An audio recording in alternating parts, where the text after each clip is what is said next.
இன்றைக்கி இந்த வீடியோவில் உங்கள் கூட ஷேர் பண்ண போகிறது எத்னிக் பாட்ஸ் அண்ட் பேன்ஸில் வாங்கின 9 இன்ச் கடாய் பற்றி தான்.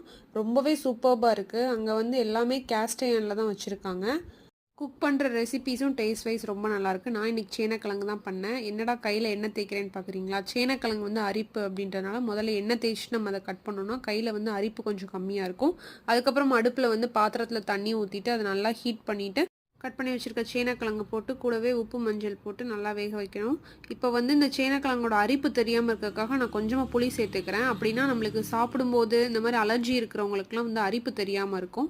அதுக்கப்புறம் நான் அந்த கேஸ்ட் அயர்னில் தான் வந்து இன்றைக்கி வதக்க போகிறேன். கடாயில் கொஞ்சமாக எண்ணெய் ஊற்றிட்டு கடுகு உளுந்து போட்டு நல்லா வதக்கி விட்டுறணும். கூடவே உப்பு சேர்த்து நல்லா அதை வெந்து வந்ததுக்கப்புறமா தனி மிளகாய் தூள் வந்து போட்டு நல்லா அதை வந்து ஃப்ரை பண்ணிக்கிறேன். கேஸ்ட் அயர்னில் பண்ணும்போது நம்மளுக்கு நல்லா மொறுமொறுன்னு ரோஸ்ட்டாகவும் கிடைக்கிது. அவ்வளோதான், சிம்பிள் அண்ட் ஈஸியான சேனக்கிழங்கு ரோஸ்ட் ரெடி. வீடியோ பிடிச்சிருந்தா லைக், ஷேர் அண்ட் சப்ஸ்கிரைப் பண்ணுங்கள். தேங்க்யூ.